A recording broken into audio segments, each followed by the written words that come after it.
చదవండి. మనందరము చదువుకుంటున్న పాఠము నిర్గమకాండం 6వ అధ్యాయం 6వ వాక్యం, 12వ అధ్యాయం 12వ వాక్యం. కాబట్టి నీవు ఇశ్రాయేలీయులతో ఇలాగు చెప్పుము, నేనే యెహోవాను, నేను ఐగుప్తీయులు మోయించు బరువుల క్రింద నుండి మిమ్మును వెలుపలికి రప్పించి వారి దాసత్వములో నుండి మిమ్మును విడిపించి నా బాహువు చాపి గొప్ప తీర్పులు తీర్చి మిమ్మును విడిపించి మిమ్మును నాకు ప్రజలుగా చేర్చుకొని మీకు దేవుడనై ఉందును. ఆమేన్. 12వ వాక్యం, 12వ అధ్యాయం 12వ వాక్యం. ఆ రాత్రి నేను ఐగుప్తు దేశమందు సంచరించి ఐగుప్తు దేశమందలి మనుషులలోనే గాని జంతువులలోనే గాని తొలి సంతతి అంతయు హతము చేసి ఐగుప్తు దేవతలకందరికి తీర్పు తీర్చెదను. ఆమేన్. హల్లెలూయా, హల్లెలూయా. దేవుడు ఐగుప్తు బానిసత్వంలో ఉన్న ప్రజల్ని విడిపించిన విధానము, అలాగనే ఐగుప్తీయులకు వారి దేవతలకు తీర్పు తీర్చిన విధానం గురించి మనం నేర్చుకుంటున్న పాఠం ఏంటంటే బిడ్డలారా, ఐగుప్తు దేవతలకు తీర్చబడిన విధానం. ఆమేన్. ఐగుప్తు దేవతలకు తీర్పు తీర్చిన విధానం. ఆయన ఎలాగున దేవతలకు తీర్పు తీర్చాడు, అక్కడ ఉన్న దేవతలు అనబడినవి ఏంటి అనే సంగతులు మనం నేర్చుకుంటున్నాం. దేవునికి స్తోత్రం. హల్లెలూయా. చెప్పండి నాన్న, ఒకటి దేనికి తీర్పు తీర్చాడు? మొదటగా పాము. మనం ఏమంటాము? మన దగ్గర నాగదేవత అంటాం. వారు ఏమని పిలుస్తారో తెలియదు. ఓకేనా? అది రాయబడలేదు, తెలియబడలేదు. రెండవదిగా నీళ్లకు తీర్పు అంటే జలదేవత. మనం నీటి మనం ఏమంటాం నాన్న? వానదేవుడు, నీళ్ళ దేవుడు అంటాం మనం కదా. కానీ అక్కడ ఏమంటారు? నీళ్ళ దేవతలను ఏమంటారు వాళ్ళు? ఏమంటారు? నీళ్ళ దేవుడిని వాళ్ళు ఏమంటారు? రెండు చెప్పాను. ఒకటి హప్పి. ఏంటి నాన్న? హప్పి. రెండవది కూనం. అంటే నీటి చెరువులో కానీ బావిలో కానీ ఎక్కడెక్కడైతే ఉంటాయో వాటన్నిటికీ కూనం అని పేరు పెట్టారట. అలాగనే ఆ నదికి హప్పి అని పేరు పెట్టారట. ఏం నది పేరు తండ్రి? ఏం నది? నైలు నది. గట్టిగా చెప్పాలి. ఏం నది నాన్న? నైలు నదికి హప్పి అని పేరు పెట్టారు. ఆ సరస్సులు, ఆ చెరువులు, ఆ ప్రాంతంలో ఉన్న వాటన్నిటికీ కూనం అని పేరు పెట్టారు. ఇవి వాళ్ళు పిలుచుకునే పేర్లు. వాటికి దేవుడు ఏం చేశాడు నాన్న? తీర్పు తీర్చాడు. వాటిని ఎలాగో సంహరించాడు, వాటికి ఎలాగో తీర్పు తీర్చాడో మనం నేర్చుకున్నాం. దేవునికి స్తోత్రం. హల్లెలూయా, హల్లెలూయా. మన దేవుడు ఎవరు అంటే తీర్పు తీర్చే దేవుడు. ఆయన ప్రేమ, ఆయన రక్షించే దేవుడు, స్వస్థపరిచే దేవుడు, ఆరోగ్యం ఇచ్చే దేవుడు, ఆశీర్వదించే దేవుడు. అంత మాత్రమే కాదు నాన్న, ప్రతి మానవునికి, ప్రతి ఈ లోకంలో యుగ సంబంధమైన దేవతలు అనబడిన వాటికి తీర్పు తీర్చే దేవుడు. ఆమేన్. ఒకసారి 98వ కీర్తన 98 9వ వాక్యం చదువుతారా? భూమికి తీర్పు తీర్చుటకై, అది భూమికి తీర్పు తీర్చుటకై, నీతిని బట్టి లోకమునకు తీర్పు తీర్చుటకై, న్యాయమును బట్టి జనములకు తీర్పు తీర్చుటకై యెహోవా వేంచేసి ఉన్నాడు. హల్లెలూయా. వేంచేయుచున్నాడు. ఆయన రాబోతున్నాడు. ఈ భూమికి, భూలోకంలో ఉన్న సమస్తమైన వాటికి తీర్పు తీర్చుటకు రాబోతున్నాడు. నీతి న్యాయములను అనుసరించి తీర్పు తీర్చుటకు రాబోతున్నాడు. బిడ్డలారా, మన ప్రభు వారి క్రియల చొప్పున వారికి ప్రతి వారికి తీర్పు తీరుస్తాడని దేవుని లేఖనాలు రాయబడింది. ఆయన రక్షించే దేవుడే, స్వస్థపరిచే దేవుడే, ఆరోగ్యం ఇచ్చే దేవుడే, ఆశీర్వదించే దేవుడే, నిన్ను ప్రేమించే దేవుడే, నిన్ను ప్రేమించి నీ కొరకు ప్రాణం పెట్టిన దేవుడే.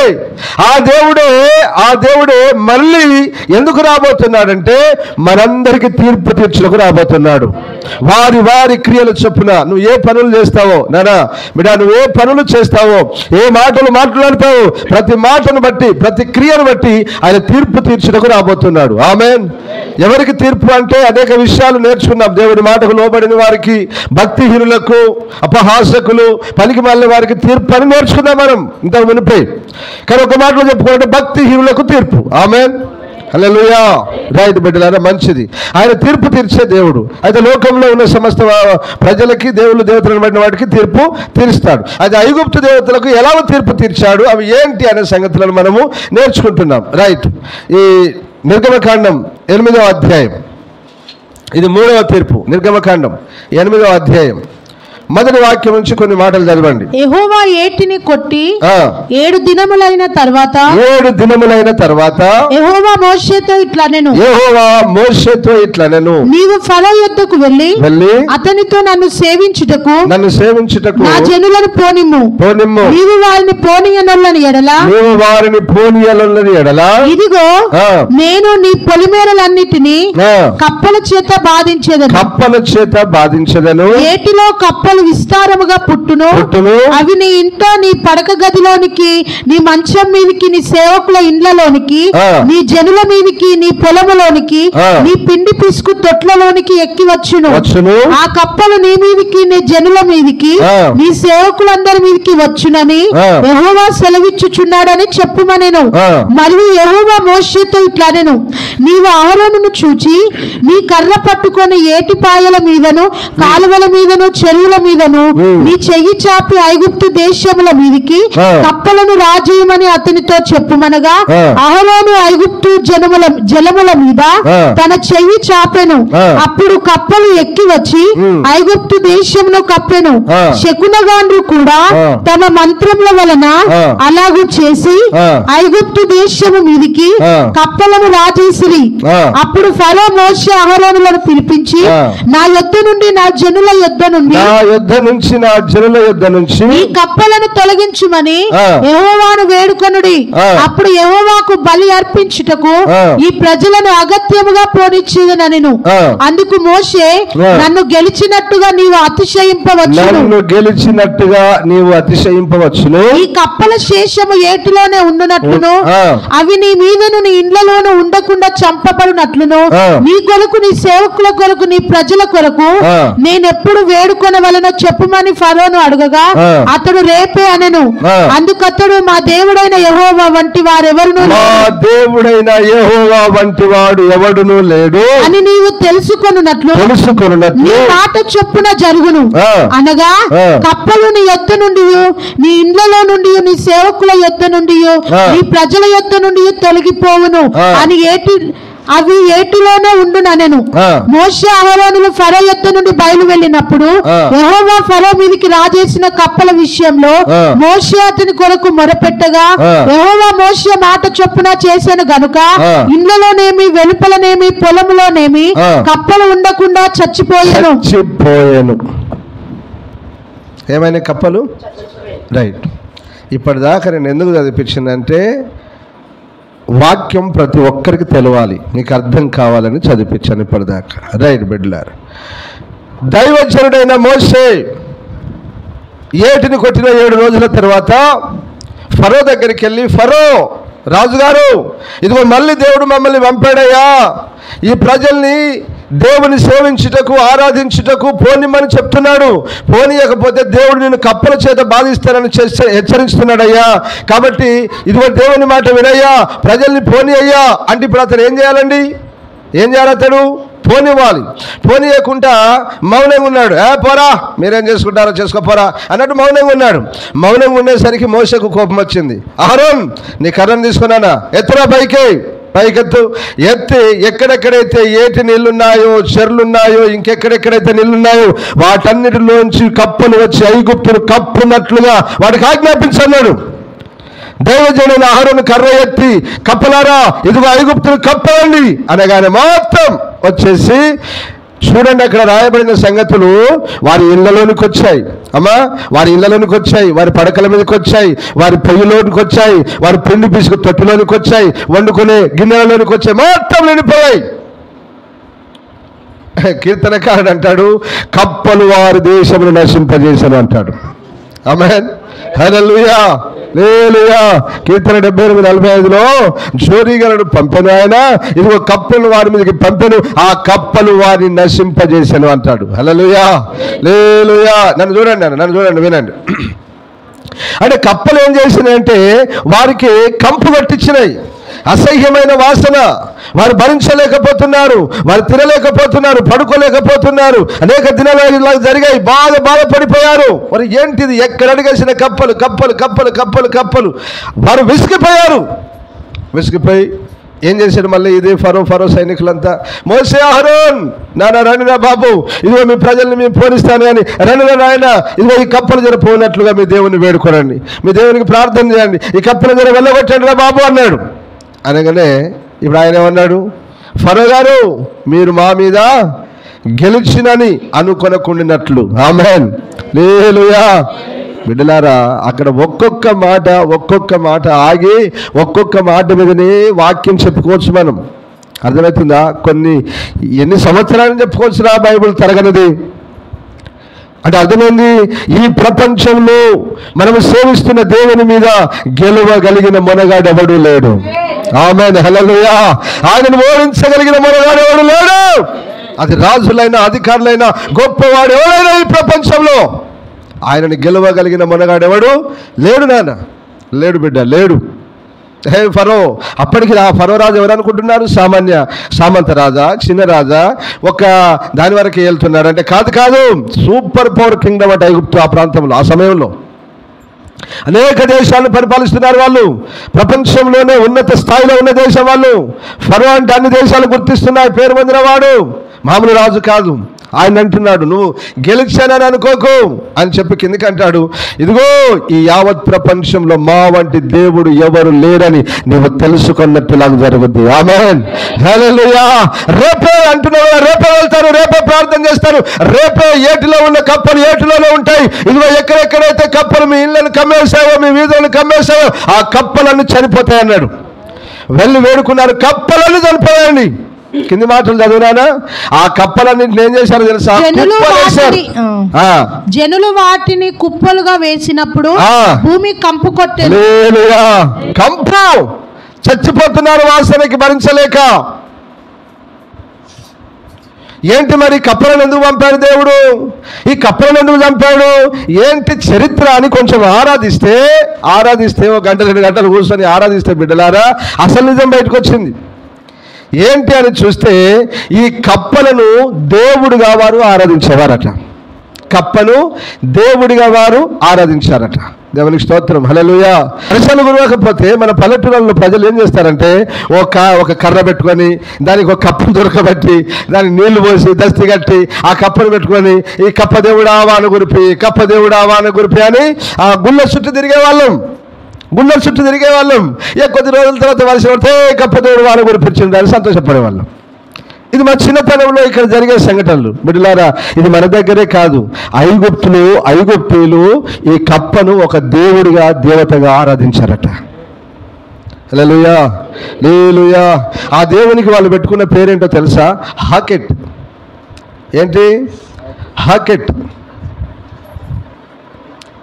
ఇంగ్లీష్లో HACKET, హాకెట్ అని దేవతగా పేరు పిలుచుకునేవారు వాళ్ళు ఐగుప్తీయులు. ఇప్పుడు ఈ దేవత ఏం చేస్తుందయ్యా అని వాళ్ళని అడిగితే వాళ్ళు ఏం చెప్తున్నారు తెలుసా? ఐగుప్తీయులు కప్ప తల్లి, కప్ప దేవత మాకు సంతానం కలుగజేస్తుందని ఆరాధిస్తున్నారట. ఒరి నాయన, ఇదే విచిత్రం రా. ఎందుకో కప్పలు ఎక్కువగా బెక్క వస్తాయి కదా, ఎక్కువగా ఉంటాయి కదా కప్పలు నీళ్ళలో వర్షం వచ్చినప్పుడు. వారట ఈ కప్ప దేవుడు మాకు సంతానాన్ని ఇచ్చే దేవుడని కప్పను దేవుడుగా ఆరాధించేవారట ఐగుప్తీయులు. మన భారతదేశంలో కూడా ఇలాంటి సాంప్రదాయాలు ఉన్నాయండి. దేవునికి స్తోత్రం, హల్లెలూయా, హల్లెలూయా. ఇప్పుడు ఐగుప్తు యొక్క శకునగాళ్ళు ఏం చేశారు నాన్న? వాళ్ళు కూడా కప్పలను రప్పించాడు. మా శకునగాళ్ళు మా మాంత్రికులు రప్పించారండి, మీ గొప్పతనం ఏంటి అని ఫరో గర్వించాడు. కానీ వచ్చిన తర్వాత ఇప్పుడు పోవాలని వేడుకోవాలి కదా. ఐగుప్తు శకునగాళ్ళు, రాజులు, వాళ్ళందరూ వాళ్ళు సేవిస్తున్న ఈ దేవుణ్ణి వెళ్ళిపోమని వాళ్ళు మొక్కారు కదా. మరి మొక్కారు, కప్పదేవుడా వెళ్ళిపో, కప్పదేవుడా ఈ కప్పలు తీసేయి, కప్పదేవుడా ఈ కప్పలు తీసేయని మొక్కారట. వారి దేవునికి ప్రార్థించారట. నో యూజ్, ఏం ప్రయోజనం లేదు. మొక్కారు, ఆరాధించారు, ఎన్ని చేసినా కూడా ఏమీ జరగట్లేదు, ఆ కప్పలు వెళ్ళిపోవట్లేదు. అప్పుడు పిలిచారు, అక్కడ రాయబడిన సందర్భాలని కానీ అప్పుడు పిలిచారు.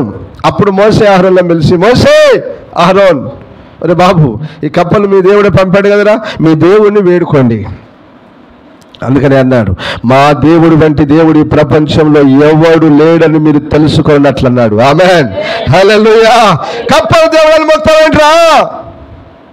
పురుగుల దేవుళ్ళని మొక్తావేంటి? పాముల దేవుళ్ళని మొక్తావేంట్రా బాబు అది కాదురా నాన్న, అది కాదురా బాబు, ఇదిగో మా దేవుడే, మా దేవుడే అంటగనగా సృష్టికర్త. ఎవరు సృష్టించారండి వీటిని? వీటినన్నింటినీ యావత్ ప్రపంచంలో సృష్టించబడిన ప్రతి సృష్టిని ఎవరు సృష్టించారు? మన ప్రభువైన యేసుక్రీస్తు. ఆయన చెప్పాడు భూమికి, ఇదిగో భూమిలో, ఇదిగో సముద్రమా, నీలో సమస్త జలచరములు కలుగునుగాక అన్నాడు. అన్ని సముద్రంలో నీటి ద్వారా ఎన్ని జలచరములు కలిగా అన్ని కలిగాయి. భూమి మొలకలు, విత్తనములు ఇచ్చి ప్రతి చెట్టును, కూర మొక్కలు, ప్రతిదాన్ని మొలిపించన్నాడు. ప్రతిది మొలిపించింది. సముద్రం తనలో ఉన్నాయి మలిపించింది, ఇదిగో నీళ్ళు ఉన్న వాటిని మలిపించాయి, పుట్టించాయి. అలాగే భూమి ఈ ఫల వృక్షములను సమస్తములు, ఆకుకూరలు, తోటకూరలు సమస్తములు కలుగజేశాయి. దేవుని మాట ద్వారా కలిగిన ఇవన్నీ. ఈ సృష్టికర్తను విడిచిపెట్టి కప్పదేవులను మొక్తావేంటి? పాము దేవులను మొక్తావేంటి? జలదేవుడు, నీళ్ళు దేవులను మొక్తావేంటి? ఆలోచన ఉండాలి కదండి. దేవునికి స్తోత్రం. హల్లెలూయా, హల్లెలూయా. బిడ్డలారా, వాళ్ళు అలాగ మొక్కారు. అలాగ మొక్కిట ద్వారా దేవుడు వీరికి తెలియాలని ఆ కప్పలను రప్పించి ఆ కప్పలను వాళ్ళ కళ్ళ ముందే చంపేశాడు. చెప్పగట్టిగా ఆమెనని. ఏమైనాయట? కంపు కొట్టిండు.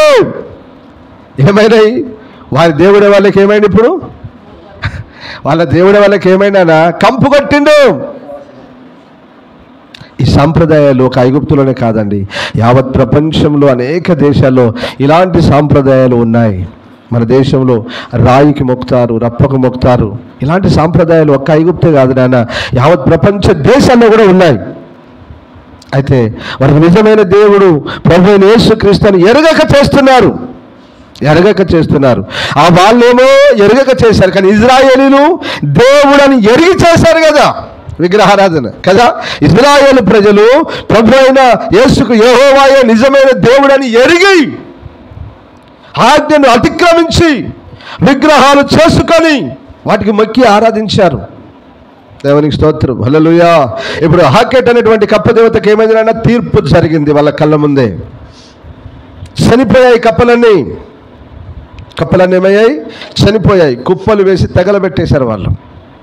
వాళ్ళు వేడుకున్నారు వాళ్ళ దేవుణ్ణి, దేవా ఇవి కప్పలు తీసాయి, కప్పదేవుడా మమ్మల్ని విసిగించకు అని వాళ్ళు కూడా ప్రార్థన చేశారు. కానీ ఏమీ జరగలేదు. జరగనందువలన ఫరో అహరోలను పిలిపించినప్పుడు ఫరో అహరోను ఏం చేశారు? ప్రార్థన చేశారు. వాళ్ళ కళ్ళ ముందే వాళ్ళ దేవుళ్ళు దేవతలను బడి వేటిని మొక్కుతున్నారో వాటిని చంపేశాడు.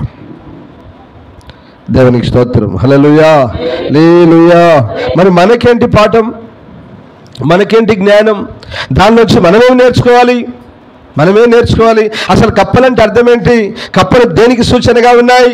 బైబిల్లో ఒక్కొక్క దానికి సూచనగా ఉందని అనేక విషయాలు మనం. రక్తం అంటే ఏం నేర్చుకున్నాం నాన్న? రక్తం అంటే పాపం. రక్తం అంటే రెండవది యేసయ్య రక్తం ఏంటిది? పరిశుద్ధత. ఇలాగ ఒక్కొక్క దాని గురించి ఆత్మీయంగా వాటి ఆత్మీయ అర్థాలను నేర్చుకుంటూ వాటి ద్వారా కొన్ని విషయాలను మనము నేర్చుకుంటున్నాం. దేవునికి స్తోత్రం. హల్లెలూయా, హల్లెలూయా. ఇప్పుడు చెప్పండి, కప్పలు దేనికి సూచన? మనకి, దేవుని ప్రజలమైన మనకి. ఇప్పుడు వాళ్ళకంటే దేవుళ్ళు అని వారు మొక్కారు. లోకంలో అందరూ మొక్కుతున్నారు. మన దేశంలో కూడా ఆ సాంప్రదాయం ఉంది. మన దేశంలో కూడా మొక్కాము, మేము కూడా మొక్కాం ఒకప్పుడు తెలియక చిన్నప్పుడు. ఓకేనా? ఇప్పుడు చెప్పండి, దేవుని ప్రజలు, ఇప్పుడున్న క్రైస్తవులు కప్పల దేనికి సూచన? ప్రకటన గ్రంథం 16వ అధ్యాయం 13వ వాక్యం చదవండి. మరియు ఆ ఘట్ట సర్పము నోట నుండి, అది మరియు ఆ 6వ ముద్ర 12వ వాక్యం చదువు. 6వ ముద్ర 6వ దూత తన పాత్రను యూఫ్రటీస్ అను మహానది మీద కుమ్మరించగా తూర్పు నుండి వచ్చి రాజులకు మార్గం సిద్ధపరచబడినట్లు దాని నీళ్లు ఎండిపోయాను. మరియు ఆ ఘట్ట సర్పము నోట నుండి క్రూర మృగము నోట నుండి అబద్ధ ప్రవక్త నోట నుండి కప్పల వంటి 3 అపవిత్రాత్మలు బయలువెడలగా చూచితిని. అవి సూచనలు చేయునట్టి దయ్యముల ఆత్మలు. ఆమేన్. హల్లెలూయా. ఇప్పుడు చెప్పండి నాన్న, మర్మం అర్థమైపోయింది కదా. కప్పలంటే ఏంటి? అపవిత్రాత్మలు, దయ్యములు. ఈ కప్పలు దేనికి సూచనగా ఉన్నాయంటే అపవిత్రాత్మలకు, దయ్యములకు సూచనగా ఉన్నాయి. కొంచెం పెద్దోళ్ళు ఉంటే దీని గురించిన మర్మం ఇంకేంటిదో ఒకసారి చెప్పండి. ఇవి ఎవరికి వాడబడితే ఎక్కువ చెప్పండి. అబ్బా సూపర్ రా. కప్పకు చేసి పుల్ల దాల్చి పను ఊది కప్పకు పుల్ల దాల్చి పెట్టి పంపిస్తారు దాన్ని. ఈ దిశగా కొన్ని సంవత్సరాలుగా మనం వచ్చాం. ఈ అంటే ఈ దయ్యాలు, ఈ మంత్రశక్తులు, ఈ దురాత్మ శక్తులు అనే దిశగా కొన్ని సంవత్సరాలుగా వచ్చి వీటి మీద ఫైట్ చేస్తున్నాం మనం. మామూలుగా అంతకుముందు వాక్యం చెప్పి వాక్యంలో ఎంత అంత చెప్పి వెళ్ళిపోయడంలో మామూలుగా ఇంత ఆలోచన మనకు కూడా లేదు. దేవుడు ఎందుకు మరి పల్లెటూళ్ళ సేవని మరి అభిషేకించాడు, ఆ దిశగా ఎందుకు నడిపించాడో నాకు కూడా పెద్దగా తెలియదు. కానీ బిడ్డలారా, దీనికి కావలసిన ఆ కృపనిచ్చి అభిషేకం ఇచ్చి సేవలో వాడుకుంటున్నారు. ఇప్పుడు ఈ కప్పలు ఎవరికి సాధనాలు? ఇప్పుడు ఎవరికి సూచన అంటే అపవిత్రాత్మలకు, దయ్యములకు సూచన. ఇప్పుడు ఎవరికి సాధనాలు అంటే మాంత్రికులకు సాధనాలు. మాంత్రికులకు సాధనాలు. దురాత్మలకు, అపవిత్రాత్మలకు సూచన మాత్రమే కాదు బిడ్డలారా, మాంత్రికులకు సాధనాలు కూడా. భయపడుతున్నారా? వీటి మీద మనకు అధికారం ఇచ్చాడు ప్రభు. ఆమె గట్టిగా లేలుగా. నాడు ఐగుప్తులో ఆ కప్ప దేవుడైన దేవతకు తీర్పు తీర్చిన దేవుడే ఇదిగో ఆయన సిలువలో ఈ లోకం మీద ఉన్న సమస్త సాతానుకు, వారి దురాత్మ శక్తులకు, దయ్యపు ఆత్మలకు, చీకటి మంత్ర శక్తులకు తీర్పు తీర్చాడు. వాటి మీద అధికారం మనకి ఇచ్చాడు దేవుడు. ఆమేన్, హల్లెలూయా. అధికారం ఇచ్చాడు మనకు, అధికారం ఇచ్చాడు. బిడ్డలారా, క్రైస్తవులు భయపడద్దు, దేవుని ఆత్మచేత నింపబడిన వారు భయపడద్దు. ఇదిగో ప్రభువైన యేసుక్రీస్తు రక్తంలో కడగబడిన ఏ ఒక్కరు భయపడద్దు. ధైర్యంగా ఉండాలి. దేనికి భయపడదు ఈ ప్రపంచంలో? క్రైస్తవుడు ఒక దేవునికి, దేవుని వాక్యానికి తప్ప ఈ ప్రపంచంలో ఎవ్వరికి దేనికి భయపడద్దు. జస్ట్ సేవకులకు లోబడితే అంతే. అర్థమవుతుందన్న? సేవకులకు లోబడండి, దేవునికి, దేవుని వాక్యానికి మాత్రమే భయపడాలి. అనుకుంటారు వారు మనకెవరు లేదు నాన్న. దేవుడు ఒక్కడే మనల్ని ప్రభు పరలోకానికి తీసుకుపోయేవాడు. ఆమేన్, హల్లెలూయా. ఆయనే మనల్ని పోషించేది, రక్షించేది, ఆశీర్వదించేది, సమస్తము మనకు అనుగ్రహించి మనల్ని కాపాడి ప్రతి కీడు నుంచి తప్పించి పరలోక రాజ్యానికి తీసుకుపోయేది మన ప్రభు అయిన యేసుక్రీస్తు ఒక్కడే. ఆయనకు మాత్రమే భయపడదాం, ఆయనకు మాత్రమే లోబడదాం. ఎవరికి భయపడాల్సిన అవసరం ఏమీ లేదు. దేనికి భయపడొద్దు, ఎవరిని చూసి భయపడొద్దు. ఆమేన్, హల్లెలూయా. రైట్, ఇప్పుడు చెప్పండి, కప్ప దేనికి సూచన? అపవిత్రాత్మలకు, దయ్యములకు సూచన. కప్పలంటే అపవిత్రాత్మ, దయ్యములు. దయ్యములు ఏం చేస్తాయి ఈ లోకంలో? దయ్యములు మానవుని మీద ఎలాంటి ప్రభావం చూపుతాయి? ఎలాగున్న మనిషిని పీడిస్తాయి, ఎలాగున్న మనిషిని నశింపజేస్తాయి అని అంటే బైబిల్లో చాలా సంగతులు కలవు. ఇప్పుడు దయ్యం బట్టిన చేష్టలు ఎలా ఉంటాయండి? మీకు కొందరికి అనుభవం కదా. బైబిల్లో ఒక వ్యక్తి ఉన్నాడు, వాడు సేనా దయ్యం పట్టినవాడు. ఏం పట్టినవాడు నాన్నవాడు? సేనా దయ్యం పట్టినవాడు. ఆ సేనా దయ్యం పట్టినవాడు వాని పరిస్థితి ఎలాగున్నదట? వాడిని ఇంట్లో వేసి తాళం వేసినా, గొలుసులతో కట్టేసిన ఆ గొలుసులని పట్టమని తెంపుకొని ఇంటి తలుపులను ఒక్క దెబ్బతో తన్ని పడేసి, ఎవరేది వస్తే వాళ్ళని కొట్టి అట్లా ఇసిరి పడేసి ఎక్కడికి ఉరికేవాడు వీడు? సమాధుల్లోనికి. చదువు మాటలన్నీ. ఎక్కడికి ఉరికేవాడు వీడు? సమాధుల్లోనికి. మార్కు సువార్త 5వ అధ్యాయం ఎన్నో వాక్యం నుంచి ఉంటుంది నాన్న? 2 నుంచే ఉన్నదట చూడు.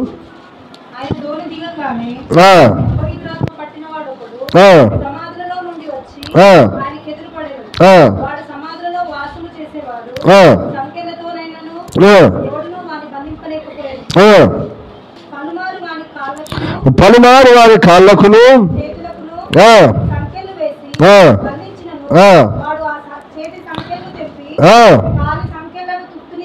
చేసిన గనుక వాడు ఎల్లప్పుడూ రాత్రింబగళ్ళు సమాధుల్లోను, కొండలోను కేకలు వేయచ్చు తను రాళ్లతో గాయపరుచుకొనిచుండెను. ఏం చేస్తున్నాడు వాడు? గాయపరుచుకుంటున్నానా? ఎవడైనా ఈ ప్రపంచంలో ఏ మానవుడైనా తను రాళ్లతో కొట్టుకుంటాడా? మానవుడు ఎవడు కొట్టుకోడు, దెబ్బ తాకుద్ది. ఏమైనా గింత ఇట్లా తాకితేనే అమ్మో నాకు దెబ్బ తాకింది అని గాయపరచబడి బాధపడి నొప్పి తగిలి అయ్యో వద్దు నన్ను కొట్టొద్దు అంటారే. మరి వీడేంది ఇంతగా రాళ్లతో కొట్టుకుంటున్నాడు? అదే మత్తయి సువార్తలో రాయబడింది, వాని ఎదుట ఎవరు నిలబడలేకపోయాడట.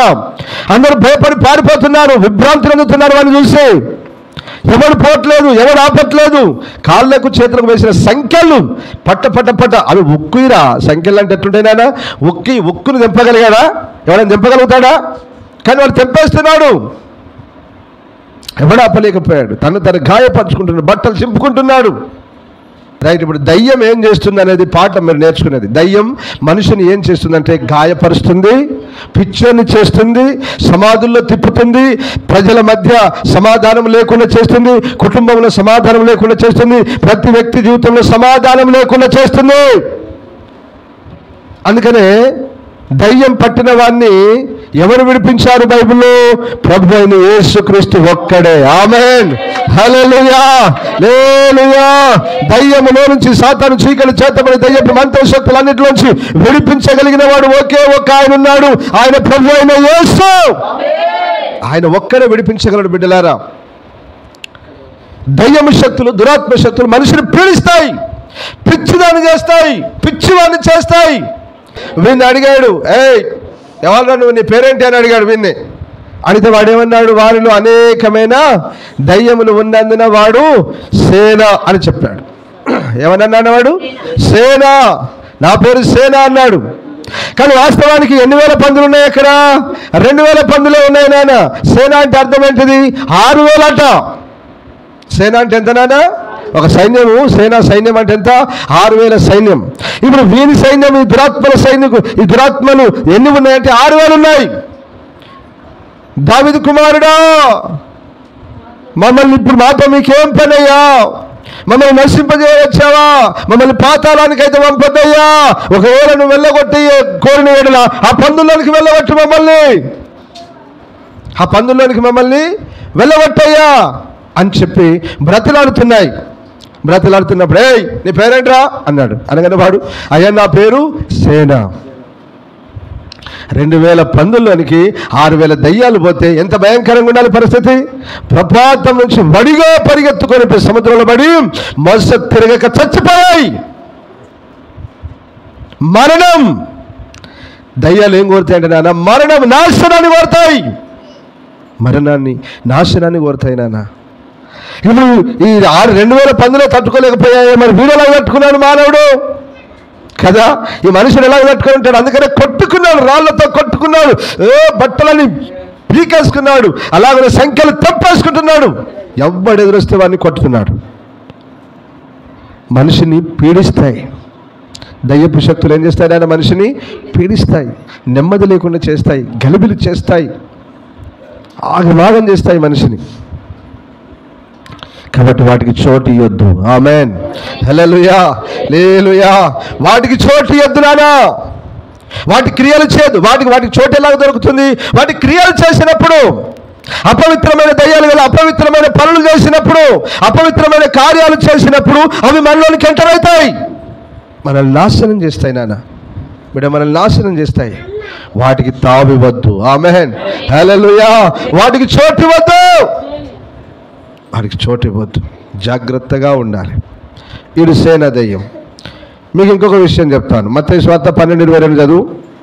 అప్పుడు దయ్యము పట్టిన గ్రుడ్డివాడును మూగవాడునైన ఒకడు ఆయన యొద్దకు తేబడెను. ఆయన వారిని స్వస్థపరిచినందున ఆ మూగవాడు మాట్లాడు శక్తియు చూపును గలవాడాయను. హల్లెలూయా, హల్లెలూయా. ఏం పట్టింది విన్ని? చెప్పండి, నన్ను చూడండి. ఏం పట్టింది విన్ని? ఈ దయ్యం వినికి ఏం కలగజేసింది? గుడ్డితనము, ఇంకేంటిది? మూగతనం. అదే ఇప్పుడు మనకి ఏం కలగజేసింది? మూగతనం, గుడ్డితనం. మనం ఏమనుకుంటాం? వీడు గుడ్డోడుగా పుట్టాడండి కదా, మూగోడుగా పుట్టాడండి అనుకుంటాం. ఇప్పుడు ఈ దయ్యం ఏం చేసిందండి బిడ్డలారా? వానికి మూగతనం కలగజేసింది, వానికి గుడ్డితనం కలగజేసింది. మనుషుల్ని కోలుకోకుండా చేస్తుందండి దయ్యపు శక్తులు.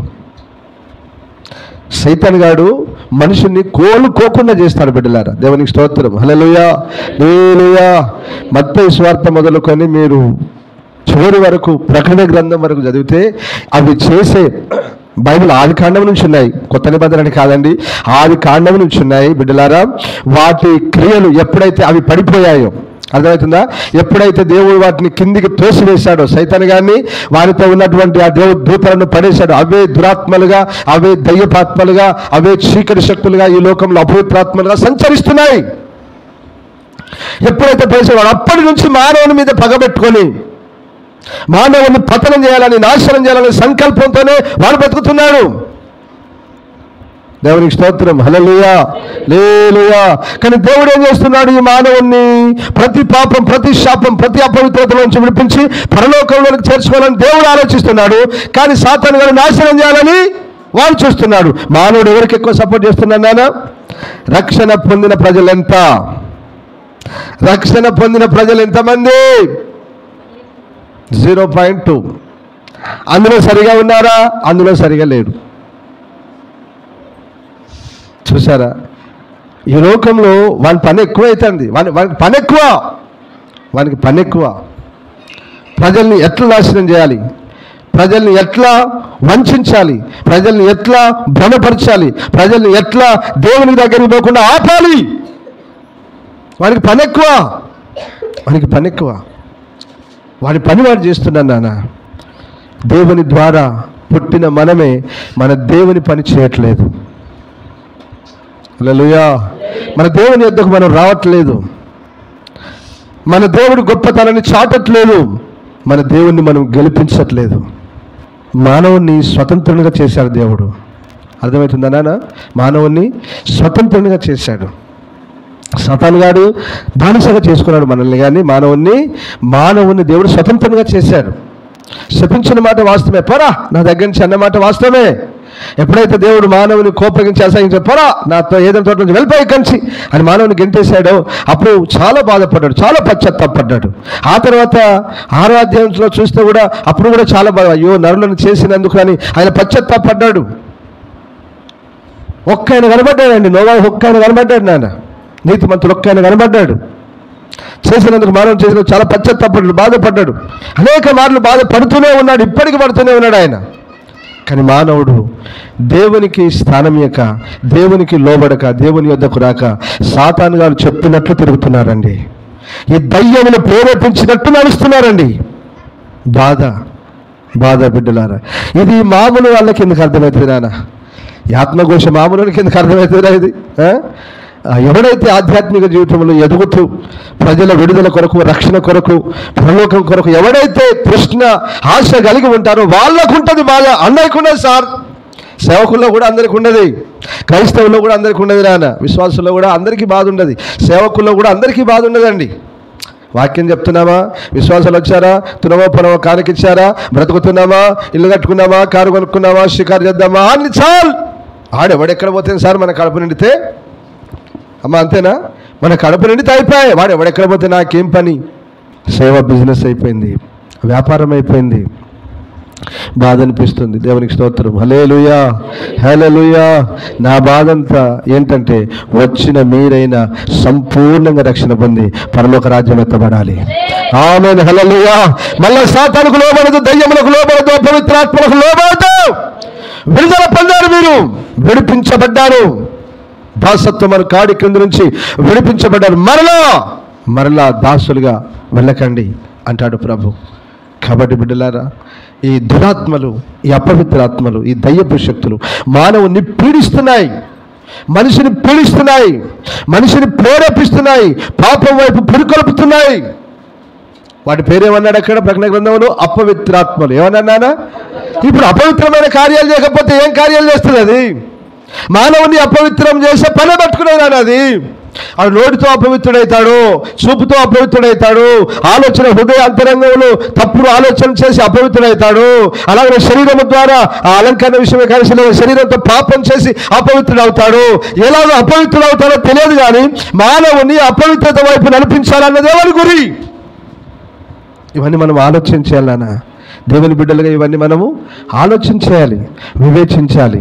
ఏది నీతి, ఏది పరిశుద్ధత, ఏది మంచి, ఏది చెడు అని ఖచ్చితంగా మనం ఆలోచించాలి. ఆమేన్, హల్లెలూయా, హల్లెలూయా. ఒక్కరు కాదు నాన్న, మీరు చదువుకోండి నాన్న. ఒక్కరు కాదు, ఇద్దరు కాదు, బైబిల్లో అనేకమైన సంగతులు, సందర్భాలు బైబిల్లో రాయబడ్డాయి. హల్లెలూయా. మరొకసారి ఇదే ఫిట్స్, మూర్ఛవాయు కదా, ఇదే మార్క్స్ వార్తలో 9వ అధ్యాయంలో ఉంటుంది. మూర్ఛవాయు చదివినా? అది మార్క్స్ వార్తనా? వాక్యం 9:17. 9:15 నుంచి చదవన్నానా? మార్క్స్ వార్త చూసుకున్నానా?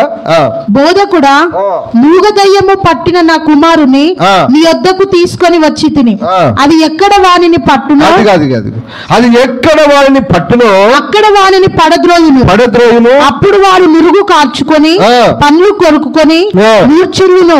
దానిని వెళ్ళగొట్టుడని నీ శిష్యులను అడిగితిని గాని అది వారి చేత కాలేదని ఆయనతో చెప్పెను. అందుకు ఆయన, విశ్వాసము లేని తరము వారలారా, నేను ఎంతకాలము మీతో నుండును, ఎంతవరకు మిమ్మల్ని సహింతును, వారిని నా యొద్దకు తీసుకొని రండని వారితో చెప్పగా వారు ఆయన యొద్దకు వారిని తీసుకొని వచ్చిరి. దయ్యము ఆయనను చూడగానే వారిని విలవిలలాడించిను గనుక వాడు నేలపడి నురుగు కార్చుకొనుచు పొర్లాడుచుండెను. అప్పుడు ఆయన, ఇది వీనికి సంభవించి ఎంతకాలమైనదని వాని తండ్రిని అడగగా అతడు బాల్యము నుండియే అది వారిని నాశనము చేయవలనని, అది ఆ మాట అండర్లైన్ చేసుకున్నాను, అది వారిని నాశనము చేయవలనని తరచుగా అగ్నిలోను నీళ్లలోను తెలివి. ఆ దయ్యం తెలివి చూడండి నాదా. అయ్యా పాయింట్ పట్టుకుంటున్నారా? ఎక్కడ పడేస్తుంది వాడిని? ఎక్కడైతే మంట పెడుతున్నారో, ఎక్కడైతే నొప్పి పెరుగుతుందో అక్కడ తక్కువ పడేస్తుంది వాడిని. ఇలా వాడి కాలు చావాలని. నీళ్ళు ఎక్కడైతే ఉన్నాయో, నీళ్ళు ఎక్కడైతే చెరువు ఎక్కడుందో, కాలు ఎక్కడ పోతుందో, ఎక్కడ సముద్రం ఉందో, ఎక్కడ వాడిని ముంచి చంపగలిగినటువంటిది నీళ్లున్నాయో అక్కడ వాడిని పడేస్తుంది. అలా ముంచి చంపేయాలని ఈ దయ్యము వాని నాశనము చేయవలనని, వాని చంపేయవలనని, వాని నాశనం చేయవలనని డిప్లలోను నీళ్ళలోను పడద్రోయును. ఏమైనను నీ వలనైతే మా మీద కనికరపడి మాకు సహాయము చేయమనెను. ఆమేన్. హల్లెలూయా. చూసారా దయ్యాలు ఎన్ని పనులు చేస్తున్నాయో? దయ్యాలు ఎన్ని పనులు చేస్తున్నాయో అంటే మనిషిని నాశనం చేస్తాయి. మనిషిని నాశనం చేయడానికి అవి మనుషుల మీకు వస్తున్నాయి. ఒక్కొక్కరికి ఇది చిన్న పని కనబడుతుంది, దయ్యాలను వెళ్ళగొట్టే పని. ఆ దయ్యాలు ఒక మానవుని ఎంతగా నాశనము చేస్తాయో, ఏ దైవజనుడు విడిపిస్తున్నాడో వాడిని ఆ దైవజనుడిని గౌరవించాల్సింది పోయి అతను నిందించి, అవమానించి, తిరస్కరించి, దూషించి అతని మీద లేనిపోని షాకులను బట్టి అతని మీద ట్రోల్ చేస్తూ మాట్లాడుతున్నారు కొందరు మహానుభావులు, గొప్పవారు. నేనేమని ప్రార్థన చేస్తానో తెలుసా? నేను వారు మారునుగా కానీ ప్రభువా వానికి ఒక దయ్యం పట్టాలి. ఆమె అలాంటి వానికి ఒక దయ్యం పట్టాలి సార్, తొక్కాలి. తొక్కితే తెలుస్తుంది వాడిని. వాడు ట్రోల్ చేయడు, వాడు మాట్లాడిగా. నేనైతే నన్ను రమ్మంటే ఇప్పుడు ఎట్లయినా ప్రాణం బాగున్నదా అని అడుగుతాయి. ఇప్పుడు ఎట్లా సార్ హాయి ఉందా అని అడుగుతుంది నన్ను అడగమంటే. ఏమనుకుంటున్నారు అవి చేసే పని ఏమనుకుంటున్నారు? ఇప్పుడు వీళ్ళు అంతా వాటి వశంలో ఉండి మాట్లాడుతున్నారు. జాగ్రత్తగా ఆలోచించండి. ఈ ట్రోల్ చేసేటోళ్ళు, దయ్యాలను వెళ్ళగొట్టే పాస్టర్లను తిట్టేటోళ్ళు ఉన్నారే, వాళ్ళ సేవ అక్రమంలో ఉండొచ్చు, కొంచెం తప్పుగా ఉండొచ్చు, పొరపాటుగా ఉండొచ్చు, అది వేరు, మనకు సంబంధం లేదు. ఓకేనా? ఈ దయ్యాలను వెళ్ళగొట్టే పాస్టర్లను ట్రోల్ చేస్తూ తిడుతున్నారే వాళ్ళంతా, వాళ్ళు దేని స్వాధీనంలో ఉన్నారో తెలుసా? వారు దయ్యము స్వాధీనంలో ఉండి వాళ్ళు మాట్లాడుతున్నారు. ఎందుకు? దేవుని పని జరగొద్దిగా, ఇంకేమైనా చేయాలంటే ఆలోచించాలి, భయపడాలని. కొందరు పాస్టర్లు ఎక్కడ ఇంత వీడియో తీయడం కానీ, ఎప్పుడు యూట్యూబ్లో పెట్టడం కానీ చేయరు కొందరు. ఆమెన్. అది నేను కూడా చేస్తున్నాను. అర్థమైందా? నా సేవలో గత 10-15 సంవత్సరాలుగా ఎన్నో హీలింగ్స్ జరిగాయి, ఎన్నో దురాత్మలు పోయి, ఎన్నో మంత్రశక్తులు, ఎంతో మంది బాగుపడ్డారు. ఒక్కరోజు వీడియో తీసి ఒక్కరోజు యూట్యూబ్లో పెట్టిన చరిత్ర లేదు. అవసరం లేదు సార్. దేవుని పని దేవుడు చేస్తాడు, మనం ఎందుకు దాన్ని పెద్ద ట్రోల్ చేసేది? అది అవసరం లేదు. కానీ వీళ్ళని తిట్టే వాళ్ళని నేను అంటున్నాను, వాడు దయ్యం వశంలో ఉండి మాట్లాడుతున్నాడు. వాడు దయ్యం వశంలో ఉండి మాట్లాడుతున్నాడు. వాడికి ఆ సంగతి తెలియదు. అరే మీకు ఒక అద్భుతమైన మాట చెప్తాను నాన్న. ఇప్పుడు దయ్యాలను ఎట్లా కొడతారు నాన్న? దయ్యాలను వెళ్ళగొట్టేది ఎలాగున్నా? అది మత్తయి సువార్త 12:28 వాక్యం చదువు. మత్తయి సువార్త 12:28. దేవుని ఆత్మ వలన నేను దయ్యములను వెళ్ళగొట్టుచున్న ఎడల నిశ్చయముగా దేవుని రాజ్యము మీ యొద్దకు వచ్చింది. హల్లెలూయా. ఎలా వెళ్ళగొడుతున్నారైనా? దేవుని ఆత్మ వలన దయ్యాలను వెళ్ళగొడుతున్నాడంటే వాళ్ళు అప్పుడే ఉన్నారు, వీడు బయల్జెబూలు వలన, బయల్జేబు అనే దయ్యములకు అధిపతి అయిన బయల్జేబులు వల్ల వీడు దయ్యములను వెళ్ళగొట్టుచున్నాడని యేసయ్య మీద నేరం మోపారు వాళ్ళు. ఎవరు వాళ్ళు? శాస్త్రులు, పరిసయ్యులు. ఎవరు వాళ్ళు? సాతాను వశంలో ఉన్నవారు. ఎవరు వాళ్ళు? దేవుని రాజ్యం స్థాపించబడకుండా అడ్డుగా నిలబడ్డవారు. నీ దమ్ముంటే వెళ్ళగొట్టరా. ఈ సర్వలోకమంతా వారి వశంలో ఉన్న దేవుని వాక్యం సెలవిస్తుంది. అపవాది చేతులు, సాతాను చేతులు, దురాత్మ చేతులు చాలా మంది ప్రజలు ఉన్నారు. తాగుబోతులుగా, తిరుగుబోతులుగా, విగ్రహాలుగా, వ్యభిచారులుగా, భగ్గిష్టులుగా, భయంకరమైన పాపంలో, శాపంలో కొట్టుమిట్టాడుతున్నారు ప్రజలు దయ్యము, దురాత్మ చేతులు. విడిపించరా. నీ దమ్ముంటే విడిపించరా. విడిపించు. శాతగానుడు మాట్లాడుతాడండి. శాతగానుడు మాట్లాడుతాడు. ఇప్పుడు వీడు ఎవరికి విరోధంగా మాట్లాడుతున్నాడు? మరి దేవుని ఆత్మకు. దేవుని ఆత్మకు విరోధంగా మాట్లాడటానికి ఈ యుగమందే నేను ఏం లేదు వానికి. వీడు పరలోకం వెళ్తాడా? వీడు పరలోకం? ఎట్టరా బాబు, వివేచించరా, ఆలోచించరా. మాట్లాడే ముందు ఆలోచించి మాట్లాడరా బాబు. ఏ మాట అయినా మాట్లాడితే వివేచించి ఆలోచించి మాట్లాడాలి. యేసు ప్రభు తన శిష్యులను పంపినప్పుడు ఏం చేశానన్న చదువు మత్తయి సువార్త 10వ వాక్యాలు. ఆయన తన 12 మంది శిష్యులను పిలిచి అపవిత్రాత్మలను వెళ్ళగొట్టుటకు ప్రతి విధమైన రోగమును, ప్రతి విధమైన వ్యాధిని స్వస్థపరచుటకు వారికి అధికారం ఇచ్చాను. అందరూ ఆమేన్ చెప్పండి. లేలుయా. ఏం వెళ్ళగొట్టుటకు అంటే అర్థమేంటి? దయ్యపాత్మలే కదా, దురాత్మలే కదా. వాటిని వెళ్ళగొట్టే అధికారం ఎవరిది రానా? చెప్పాలి. శిష్యులు కాదండి. ఎవరిది? శిష్యులు అంటే ప్రతి సేవకునిది కదా. నీ చేత కాదు, నీకు సాగు రాదు. నువ్వు వెళ్ళగొట్టవు మీద తోలేందిరా పిచ్చోడా. నువ్వు వెళ్ళగొట్టవు, నువ్వు సేవకునివే కాదురా నాయన. అసలు వాడికి తెలియదు ఏంటంటే వాడు సేవకుడే కాదు, యేసయ్య శిష్యుడే కాదు, అధికారంలో వాడు. వాని చేత కాదు. ఎవరో చేతనే వెళ్ళగొడుతుంటే వాడి మీద తోలు. దేవునికి స్తోత్రం. హల్లెలూయా. రైట్. పాఠం ఏంటంటే దురాత్మ శక్తులు, దయ్యపు శక్తులు, అపవిత్రాత్మలు మనిషిని పీడిస్తున్నాయి, నాశనం చేయాలని చూస్తున్నాయి. అలా అంత మాత్రమే కాదు, అపవిత్రాత్మలు మానవుని అపవిత్రతలు పడేస్తున్నాయి. అర్థమవుతుందా? మానవుని ఏం చేస్తున్నాడైనా? అపవిత్రునిగా మారుస్తున్నాయి. అది ఏ అపవిత్రత అయినా కానీ, ఏ పాపమైనా కానీ దాన్ని పెద్దగా వర్ణించాల్సిన అవసరం ఏం లేదు. పాపం వైపు నడిపిస్తున్నాయి. మీ అందరికి ఒక మర్మాయుక్తమైన మాట చెప్తాను. బైబిల్లో దావీదు ఉన్నాడు. 2 సమూయేలు 11వ అధ్యాయం 1వ వాక్యం నుంచి. దావీదు ఉన్నాడు. వసంతకాలం, అది యుద్ధాలు జరుగుతున్న కాలంలో దావీదు యుద్ధానికి వెళ్ళాలి. సైనికులను పంపాడు, సైన్యాధిపతులను పంపాడు. యుద్ధాలు హోరీగా జరుగుతున్నాయి.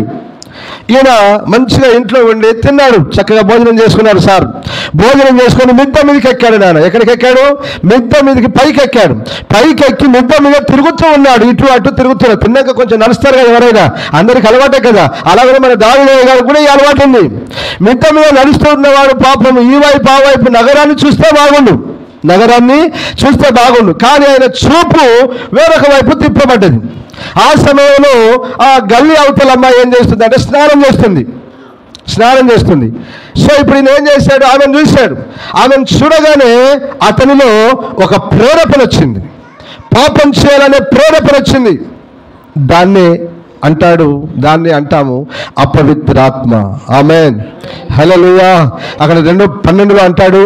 12 11 అధ్యాయం మార్గస్థుడు అనే మాట ఎక్కడున్నది? 12లో ఉంటుంది. 12 అట్లుండగా మార్గస్థుడొకడు ఐశ్వర్యవంతుడి యొద్దకు వచ్చెను. అతడు తన యొద్దకు వచ్చిన మార్గస్థునికి ఆయత్తము చేయుటకు, సిద్ధపరచుటకు తన గొర్రెలలో గాని గొడ్లలో గాని దేనిని ముట్టనొల్లక దరిద్రుని గొర్రె పిల్లను పట్టుకొని తన యొద్దకు వచ్చిన వానికి ఆయత్తము చేయుట. ఇప్పుడు అక్కడ రాయలేదు మార్గస్థుడు. చెప్పండి ఇప్పుడు, చెప్పండి. మార్గశ్రవుడు పాపానికి రేపే సాతాన్, అపవిత్రాత్మ, కామ పిశాచి అతనిలో దూరింది. వెంటనే పిలిచాడు, ఇంటికి పట్టుకొచ్చుకున్నాడు. ఆమెతో పాపం చేశాడు.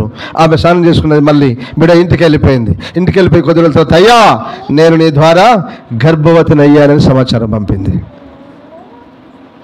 ఎవరైనా ఎవరైనా దావీదు ఎలాంటి ఆయన? నిత్యము దేవుని స్తుతించేవాడు, ఆరాధించేవాడు, దేవుని గణపరిచేవాడు, దేవుని క్రియలను ఎరిగినవాడు, నీతిమంతుడు, పరిశుద్ధులను ఎరిగినవాడు, అలాగనే దేవుడు తీర్పు తీర్చే దేవుడని ఎరిగినవాడు, పాటలు పాడినవాడే, నీ పొరుగు వారి భార్యను ఆశించకూడదని ఆజ్ఞ ఎరిగినవాడే. కానీ ఏం జరిగింది నాన్న? ఏం జరిగింది నాన్న? ఏర్పరచబడినటువంటి గొప్ప దైవజనుడు కూడా మోసం చేశాడు ఈ దురాత్మ, ఈ అపవిత్రాత్మ. కనుక జాగ్రత్త బిడ్డ, కనుక జాగ్రత్త. మహానుభావులు వారు, గొప్ప గొప్పవారు, వాళ్ళు మామూలు కాదు నాన్న. దావీదంటే మామూలు వాడు కాదు నాన్న, గొప్పవాడు, గొప్పవాడు. అలాంటి గొప్పవాడిని సైతం మోసం చేసింది అపవిత్రాత్మ. పాపంలో పడిపోయాడు. నాతాను వచ్చి గద్దించిన తర్వాత, ఆ మనుషులు నీవే అని గద్దించిన తర్వాత ఆయన అన్నాడు, అయ్యో నేను పాపినయ్యా, నేను పాపం చేశానయ్యా, ఈ పాపిని నన్ను క్షమించయ్యా అని దేవుని సన్నిధిలో గోజాడి గోజాడి గోజాడి ఏడ్చాడు. శిక్ష తప్పిందా? శిక్ష తప్పిందా నాన్న? తప్పలేదు తల్లి, తప్పలే. ఏ దావీదు, నీకు మొదలుగా పుట్టబో బిడ్డ చచ్చిపోతాడు. నీవు ఈ కార్యము చేసినందువల్ల ఇదిగో దేవుని శత్రువులు దేవుని దూషించుటకు నువ్వు హేతువయ్యావు, కారణమయ్యావు. కనుక నా కుమారుడా, నీకు నీ సంతానానికి శత్రువులకు తరతరాల యుద్ధం అన్నాడు. నేడు ఇజ్రాయేలు అనుభవిస్తున్నారు ఆ యుద్ధాన్ని. బిడ్డ, దేవుడు కట్టుకథ కాదు, కల్పన కథ కాదు. ఆయన ఎంత నీతిమంతుడు, ఎంత పరిశుద్ధుడు, ఎంత ప్రేమ, జాలి, దయా, కనికరం గల దేవుడు, అంతే తీర్పు తీర్చే దేవుడు ఆయన. ఒక్కసారి అన్నాడు, అయిపోయింది. ఇశ్రాయేలుకు మొస తిరగట్లేదు, యెరూషలేముకు మొస తిరగట్లేకుండా యుద్ధాలు. దావీదు చేసిన పాపమును బట్టి మనం ఏం సంపాదించి పెట్టాలి మన పిల్లలకి నాన్న? మన పిల్లలకి మనం ఏం సంపాదించి పెట్టాలి నాన్న? రాబో తరాలకు ఏం సంపాదించి పెట్టాలి? దేవుణ్ణి సంపాదించి పెట్టాలి, నీతిని సంపాదించి పెట్టాలి. ఆమేన్, హల్లెలూయా, హల్లెలూయా. దయ్యాలు చెడగొడతాయి, దయ్యాలు మనిషిని అపవిత్రులుగా చేస్తాయి, దయ్యాలు మనిషిని నాశనం చేయాలని చూస్తాయి, పాపంలో పడేయాలని చూస్తాయి, నిత్య నరకానికి నడిపించాలని చూస్తాయి. వద్దు నాన్న, వద్దు. మన దేవుడు వాడికి ఎప్పుడో తీర్పు తెచ్చేశాడు. ఆమేన్, హల్లెలూయా, హల్లెలూయా. 2000 సంవత్సరాల మొదటి శతాబ్దంలోనే తీర్పు తీర్చేశాడు వాటికి. అపవాదైన సాతానికి వారి దూతలకు సిద్ధపరిచిన నిత్యాగ్నిలోనికి పంపబోతున్నాడు. వాటి కొరకు సిద్ధపరిచాడు నిత్యాగ్ని, నిత్య నరకాన్ని. మళ్ళీ దయ్యము వశంలోనికి మనం పోవద్దు నాన్న. దయ్యము కలహము లేపుద్ది, మత్సరం రేపుద్ది. చదువునానా? యాకోబు 4వ అధ్యాయం కదా, 3వ అధ్యాయము ఎంత? 15 నుంచి 14 నుంచి చదువునానా? అయితే మీ హృదయములలో అది చూడండి జాగ్రత్తగా. అయితే మీ హృదయములలో సహింపనలవి కాని మత్సరమును, వివాదమును, మీలో జ్ఞాన వివేకములు గలవాడెవడు? మీలో జ్ఞాన వివేకములు గలవాడెవడు బిడ్డ? వాడు జ్ఞానముతో కూడిన సాత్వికము గలవాడై తన యోగ్యమైన ప్రవర్తన వలన తన క్రియలను కనపరచవలెను. అయితే మీ హృదయములలో సహింపనలవి కాని మత్సరమును, ఏమన్నా మత్సరం అంటే అర్థం తెలుసా మీకు? మత్సరము అంటే చెడ్డ కళ్ళు అని రాయబడింది. మత్సరం అంటే ఏంటిది? చెడ్డ కళ్ళు. చెడ్డ కళ్ళు అంటే ఏంటిది నాన్న? ఓర్వలేనితనం. ఏంటిది? నువ్వు ఈ కళ్ళతో దేన్ని చూస్తావు? చనిపోయింది కన్ను. నీ కన్ను చెడింది అయితే నీ దేహం అంతా అంతేనా? ఈ కన్ను జరగొట్టేది కూడా అదే కదా. మత్సరమును, చదువు, వివాదమును. ఏంటి రెండోది? వివాదమును ఉంచుకొనిన వారైతే అతిశయపడవద్దు, సత్యమునకు విరోధముగా అబద్ధమాడవద్దు. ఈ జ్ఞానము పైనుండి వచ్చినది కాక భూ సంబంధమైనది, ప్రకృతి సంబంధమైనది, దయ్యముల జ్ఞానము వంటిదై ఉన్నది. ఏ జ్ఞానం అంటది? దయ్యం. దయ్యముల జ్ఞానము. దయ్యము మనలో ఉంటే ఏముంటది? మనలో మత్సరం. ఏముంటది నాన్న? మత్సరం ఉంటది. రెండోది ఏంటిది? కల. వివాదం అంటే అర్థం ఏంటిది? గొడవలు, కొట్లాటలు, పంచాదులు. అందుకే నేను చెప్తాను, గొడవలు, కొట్లాటలు, పంచాదులు కలగజేసేది ఏంటి నాన్న? దయ్యం. వివాదము కలగజేసేది దయ్యం, అసూయ కలగజేసేది దయ్యం, ద్వేషం కలగజేసేది దయ్యం, అబద్ధములు ఆడేది దయ్యం. అబద్ధాలు ఆడతారు ఎక్కువగా క్రైస్తవులు. అబద్ధం అనేది సాతాను యొక్క మాట. సాతాను అబద్ధం ఆడేవాడు. అబద్ధం ఆడొద్దు. హల్లెలూయా. హల్లెలూయా. అబద్ధాలు ఆడొద్దు, కలహం, వివాదం, ప్రతి అల్లరి నీచ కార్యం కిందకు రాయబడతాయి. ప్రతి అల్లరి నీచ కార్యం ఎక్కడ ఉన్నది అక్కడ దయ్యాలుంటాయి. దేవునికి స్తోత్రం. హల్లెలూయా, హల్లెలూయా. ఇంత భయంకరమైన కార్యాలు ఉన్నాయి. ఇంత భయంకరంగా మానవుని దయ్యాలు మానవుని చెడగొడుతున్నాయి, పాపం వైపు నడిపిస్తున్నాయి. హల్లెలూయా. ఇంకేం చేస్తాయో తెలుసా? ఇప్పుడు ప్రకటన గ్రంథానికి వెళ్ళు, 16వ అధ్యాయం 13 నుంచి 14, 15 వాక్యం చదువు. హెబ్రీ భాషలో 14 నుంచి చదువు, 14 నుంచి. అవి సూచనలు చేయునట్టి దయ్యముల ఆత్మలే అవి సర్వాధికారి అయిన దేవుని మహాదినమున జరుగు యుద్ధమునకు లోకమంతటా ఉన్న రాజులను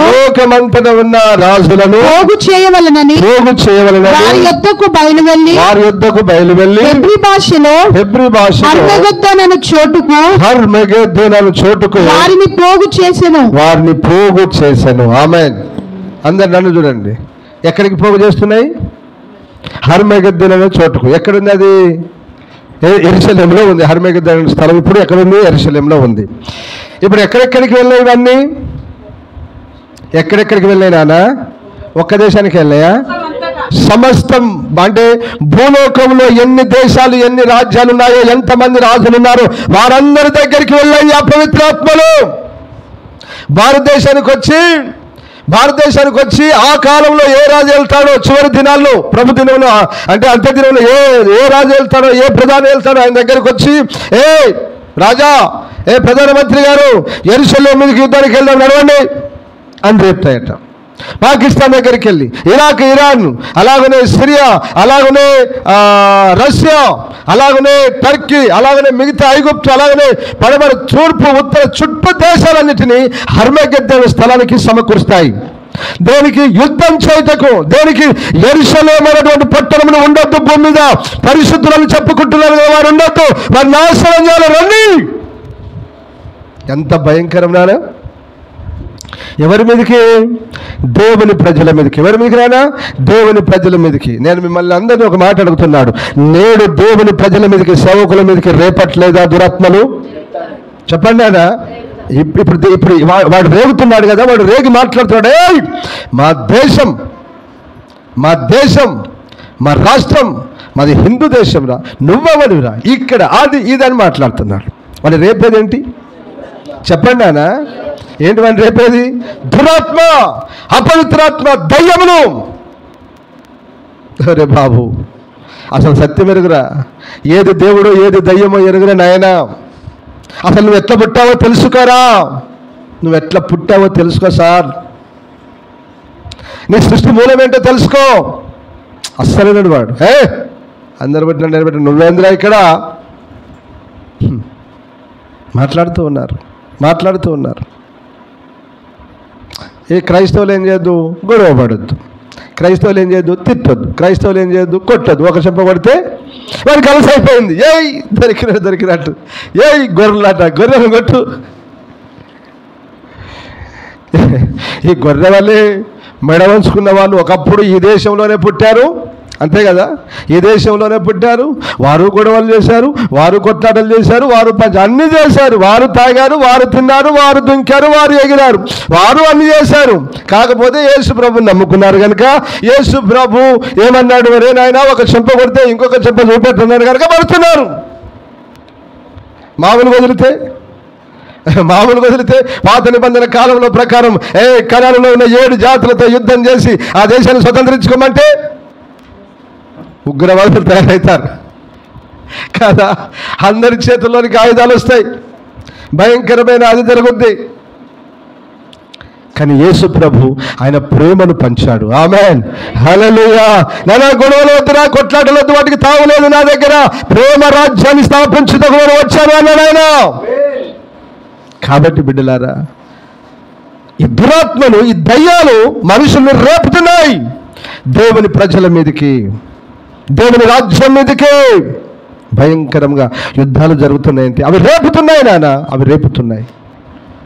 ఇది రాబో యుద్ధం. ప్రకటన గ్రంథంలో 2 యుద్ధాలు ఉంటాయి. ఏంటిది? హర్మగెద్దోను యుద్ధము, గోగు మాగోగు యుద్ధము, ఆకాశంలో మికాయేలును సాతాను జరిగే యుద్ధం. ఇలాగ కొన్ని యుద్ధాలు ఉన్నాయి. గోగు మాగోగు యుద్ధమే లాస్ట్. దేవునికి స్తోత్రం, హల్లెలూయా. రేపుతున్నాడు వాడు దేవుని ప్రజల మీదకి, దేవుని రాజ్యాల మీదకి రేపుతున్నాడు. కాబట్టి బిడ్డలారా, దయ్యాలు ఇంత పనిచేస్తాయి. మామూలుగా మనల్ని నాశనం చేయడమే కాదు, మనల్ని బలహీనపరచడమే కాదు, మనల్ని రోగాల బారిన పడేయడమే కాదు, రాజులను రేపుతాయి, అధికారులను రేపుతాయి, దేవుని ప్రజల మీదకే రేపుతాయి. కాబట్టి జ్ఞానం కలిగి మనం బ్రతకాలి, యుక్తి కలిగి బ్రతకాలి. మనకున్న ఒకే ఒక ఆయుధం దేవుని వాక్యమును ఆత్మ ఖడ్గం. మనం చేయాల్సింది గొప్ప పని, ప్రార్థన, సువార్త ప్రకటించడం. విన్నవాడు రక్షింపబడతాడు. అయ్యా అమ్మ దేవుని నమ్ముకోండి, నాన్న తల్లి దేవుని నమ్ముకోండి, అమ్మా పాపాన్ని విడవండి, విడవండి, పాపాలను విడవండి, జన్మ కర్మ పాపాల నుంచి విడుదల పొందండి, రక్షణ పొందండి అని ప్రకటించడం తప్ప మనం చేయగలిగింది ఏమీ లేదు. దేవునికి స్తోత్రం, హల్లెలూయా, హల్లెలూయా. దయ్యాలు ఏం చేస్తాయి నాన్న? మనుషుని అపవిత్ర పరుస్తాయి, అంత మాత్రమే కాదు పాపం వైపు నడిపిస్తాయి, అంత మాత్రమే కాదు యుద్ధానికి రాజులను రేపుతాయి. అర్థమవుతుందా? దేవుని ప్రజల మీదకి, దేవుని ఆ పరిశుద్ధ పట్టణమైన యెరూషలేము మీదకి యావత్ ప్రపంచంలో ఉన్న రాజులను రేపబోతున్నాయి. అవే అంత పెద్ద పని జరిగిస్తున్నాయి. అవి మామూలు అని అనుకుంటే ఎట్లా వాటిని కదా, మామూలు అని అనుకుంటే ఎట్లా? అందుకనే ప్రభు చెప్పాడు ఎఫెసీయులు, ఆకాశ మండల మందుండు మనము పోరాడు శరీరులతో కాదు కానీ ప్రధానులతోనూ అధికారులతోనూ ఆకాశ మండల మందును దురాత్మల సమూహముతో పోరాడుతున్నాం. ఎందుకు? నీ ప్రార్థన పరలోకానికి వెళ్ళకుండా ఆపుతాయిరా, నీ ప్రార్థన పరలోకానికి వెళ్ళకుండా ఆపుతాయి. ప్రజల్ని పట్టి వంచి మోసం చేసి నాశనం చేస్తాయి. అవి చెప్తున్నాయి, ప్రజల్ని పట్టుకొని ఏం చేస్తాయట? పట్టుకొని తిప్పి తిప్పి పాపం వైపు నడిపించి నిత్య నరకంలోకి తీసుకుని వెళ్తాయట. చెప్పింది అది, ఒకరోజు చెప్పింది ఇక్కడ. దేవునికి స్తోత్రం, హల్లెలూయా, హల్లెలూయా. అయితే వీటినన్నిటినీ వెళ్ళగొట్టగలిగిన ఒకే ఒక్క దేవుడు మన ప్రభు అయిన యేసుక్రీస్తు. ఆమేన్, హల్లెలూయా. మత్తయి సువార్త 8వ అధ్యాయం 16-17 వాక్యాలు చదువు. మార్కు 1:32-34. సాయంకాలం అయినప్పుడు జనులు దయ్యములు పట్టిన అనేకులను ఆయన యొద్దకు తీసుకొని వచ్చిరి. ఆయన మాట వలన దయ్యములను వెళ్ళగొట్టి రోగుల నెల్లను స్వస్థపరిచారు. అందరూ ఆమేన్ చెప్పండి. హల్లెలూయా. ఎవరు చేసిన పరిచర్య ఇది?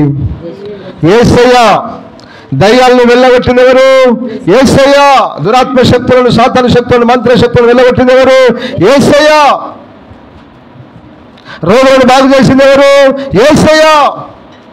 మరి యేసయ్య తన శిష్యులకు కూడా ఏమి ఇచ్చాడు నాన్న? అధికారం ఇచ్చాడు. అపవిత్రాత్మల మీద, దయ్యముల మీద, దురాత్మ శక్తుల మీద, రోగముల మీద అధికారం ఇచ్చి పంపాడు. నీకు ఆ అధికారం లేకపోతే నోరు మూసుకొని చేసేది ఏదో చేసుకోగాని పక్కనే అనకు. అర్థమవుతుందా? పక్కనే అనకు. మనకెందుకురా నాన్న, మనకెందుకురా బాబు ఈ పని ఎందుకు పెట్టుకున్నాం మనం?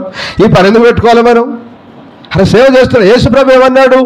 అయ్యా నది ఆధ్వర్యని ఒకడు దయ్యాలు వెళ్ళగొడుతున్నాడు అయ్యా అంటే ఏమన్నాడు? అరే వెళ్ళగొట్టనీరా, మనకు విరోధి కాని వాడేవాడు మన పక్షం వాడే, నువ్వెందుకురా వాడి మీద కోప్పడుతున్నావు? ఓహో వీళ్ళకైతే యమ కోపాలండి, యమ ద్వేషాలు, వాడిని ఇది చేయాలి, వాడిని అది చేయాలి, వాడు అబద్ధ బోధకుడు, వాడు నువ్వేపాటి నీతిమంతుడు పరలోకమందున యేసయ్యకెరక ఏమెరక కదా వాడు మాట్లాడితే సూపర్ అనుకుంటాం కానీ పరలోకమందున ప్రభువుకెరక వాని సంగతి. కాబట్టి నేను కోరుకునేది ఒకటే, ఏ సేవకునైనా ఒకరినొకరు తిట్టుకోకండి, ఖర్చుకోకండి, ప్రేమ కలిగి బ్రతకండి, దేవుని స్వార్థను ప్రకటించండి, దయ్యపు సాతాను చీకటి చేతబడి మంత్రశక్తుల నుంచి ప్రజల్ని విడిపించండి, రక్షణ మార్గంలోకి నడిపించండి, ప్రభురా కొరకు సిద్ధపరచండి. దేవుడు అట్టి కృప దైవజనులందరికీ ఇచ్చునుగాక. ఆమేన్, హల్లెలూయా, హల్లెలూయా. మార్కు సువార్త 1:32. సాయంకాలము ప్రొద్దుగుంకినప్పుడు జనులు సకల రోగులను, దయ్యములు పట్టిన వారిని ఆయన యొద్దకు తీసుకొని వచ్చిరి. పట్టణమంతయు ఆ ఇంటి వాకిట కూడి ఉండెను. ఆయన నానావిధ రోగముల చేత పీడింపబడిన అనేకులను స్వస్థపరిచి అనేకమైన దయ్యములను వెళ్ళగొట్టెను. ఆమేన్. హల్లెలూయా. ఇవన్నీ మిమ్మల్ని బలపరచుట కొరకు 4 మాటలు చెప్తున్నాను. ఏదో ఒకటి చదివించి ముగించవచ్చు. ఎందుకు అందరు నన్ను చూడండి. నువ్వు ఏ దేవుని కలిగి ఉన్నావు? ఏ దేవుని కలిగి ఉన్నావు? నజరేయుడైన యేసు ప్రభును కలిగి ఉన్నావు. ఈ లోకాధికారికి తీర్పు జరిగిందా లేదా? తీర్పు జరిగింది. దయ్యముల మీద దేవుడు మనకు అధికారం ఇచ్చాడా లేదా? అధికారం ఇచ్చాడు. కనుక ఈ ప్రపంచంలో ఎవ్వరికి, ఏ దయ్యానికి, ఏ మాంత్రికునికి, ఏ మంత్రశక్తులకు ఎన్నడూ భయపడద్దు. ఆమేన్. హల్లెలూయా. హల్లెలూయా. ఎందుకు? బాప్తిస్మం పొందినప్పుడే నీకు అధికారం ఇచ్చాడు నాయన. మార్కు సువార్త 16:16 చదవండి. నమ్మి బాప్తిస్మం పొందిన వాడు రక్షింపబడును, నమ్మని వానికి శిక్ష విధింపబడును. నమ్మిన వారి వలన ఈ సూచక క్రియలు కనబడును. ఏమనగా నా నామమున దయ్యములను వెళ్ళగొట్టుదురు. నమ్మిన వారు, నువ్వు నమ్మితే చాలారా, నమ్మి బాప్తిస్మం పొందితే చాలు, నీకు అధికారం వచ్చేస్తుంది. భయపడద్దు. అపవాదిని గద్దించుడి, వాడు మీ యొద్ద నుంచి పారిపోతాడు. ఆమేన్. హల్లెలూయా. ప్రజల్ని పట్టి పీడిస్తూ, నాశనం చేస్తూ, అక్రమంలో పాపంలో పడిస్తున్న అపవాదిని గద్దించాలి ధైర్యంగా, విశ్వాసంతో. దయ్యములను వెళ్ళగొట్టదురు, క్రొత్త భాషలు మాట్లాడుదురు. చాలా మందికి లేవు. కొత్త భాషలు మాట్లాడుదురు, పాములను ఎత్తి పట్టుకొందురు, మరణకరమైనదేది త్రాగినను అది వారికి హాని చేయదు. రోగుల మీద చేతులుంచినప్పుడు వారు స్వస్థత నొందుదురు. హల్లెలూయా. ఎవరు నానా? ఎవరు చేస్తే? నమ్మి దయ్యాలను వెళ్ళగొట్టాల్సిన నీవు, అమ్మగారు, దయ్యాలను వెళ్ళగొట్టాల్సిన నీవు, పాస్టర్ గారు అంతెట్లా అవుతుంది, ఆగమాగం అవుతుంది, తిరుగుతుంది, కడుపు నొస్తుంది, తల తిరుగుతుంది, సడన్గా జ్వరం వచ్చింది, గలిబిలవుతుంది, కళలో వీడు కనబడతాడు, వాడు కనబడతాడు, ఇది కనబడుతుంది, అంతా అవే కనబడుతున్నాయి. హల్లెలూయా. వద్దు నాదా, అలాగొద్దు. నువ్వు బాప్తిసం పొందావా, అభిషేకం పొందుకో, గద్దించుకోవాలి, పారిపోవాలి. నీ దరిదాపుల్లోనికి రావద్దురా. నడుము కట్టు, ఎదిరించు. సాతాను పోరాడు. నీ పిల్లల్ని, నీ కుటుంబాన్ని, నీ యజమానిని కాపాడుకో. నీ బంధుమిత్రులందరూ, నీ స్నేహితులు, నీ గ్రామాన్ని రక్షించుకో. దేవుడు మన మీద ఆ భారం పెట్టాడు. దేవునికి స్తోత్రం. హల్లెలూయా. చివరిగా దయ్యాలు ఎలాగెళ్ళిపోతాయంటే నాన్న, దేవుని ఆత్మచేత నింపబడి గద్దించినప్పుడు పోతాయి. అర్థమవుతుందా? మత్తయి సువార్త 12. సరే, ఇంకొక మాట చదవండి. లూకా సువార్త 10:17 చదవన్నాను. ఆ 70 మంది శిష్యులు సంతోషముతో తిరిగి వచ్చి, ప్రభువా, దయ్యములు కూడా నీ నామము వలన మాకు లోబడుచున్నవని చెప్పగా, ఆయన సాతాను మెరుపు వలె ఆకాశము నుండి, ఇది అండర్లైన్ చేసుకోవాలి, సాతాను మెరుపు వలె ఆకాశము నుండి పడుట చూచితిని. ఎప్పుడైతే ప్రభువైన యేసుక్రీస్తు పరిచర్య చేయడం ఆరంభించాడో, ఎప్పుడైతే యేసయ్య పరిచర్య చేయడం భూమి మీద ఆరంభించాడో, అప్పుడే వారి అధికారం, ఆధిపత్యం అంతా కూలిపోయింది. వాడు పడిపోయాడు. ఆమేన్. హల్లెలూయా. హల్లెలూయా. పడిపోయిన యేసయ్య చుట్టే తిరిగాడు వాడు. అంతేనా? పడిపోయిన వాడు యేసయ్య చుట్టే తిరిగాడు. యేసయ్య చనిపోవడం వలన వాడు చనిపోతాడని, వాడి అధికారం కోల్పోతుందని వానికి తెలిస్తే యేసయ్యని చావనిచ్చేవాడు కాదు వాడు. అది మర్మం. అది వానికి బయలుపరచబడలే. కనుకనే ఇస్కరియోతు యూదాకు రొట్టెలో ద్రాక్షారసం ముంచి రొట్టెను ద్రాక్షారసంలో ముంచి ఇవ్వగానే సాతాను అతనిలో ప్రవేశించింది, పట్టించేశాడు. మీరు ఆలోచన చేయండి. వాడు కనుక యేసయ్య చనిపోతే ఆ మరణం కొట్టివేయబడుతుంది, మరణం మీద జయం పొందుతాడు, మరణం అనగా నేనే, నా మీద జయం పొందుతాడని, అధికారంలో ఆధిపత్యం అంతా కోల్పోతాడని వాడు అనుకుంటే యేసయ్యను చనిపోనిచ్చేవాడా? చనిపోనియాడు. పట్టియాడు. సాతాను మెరుపు వలె పడిపోవుట చూచితిని.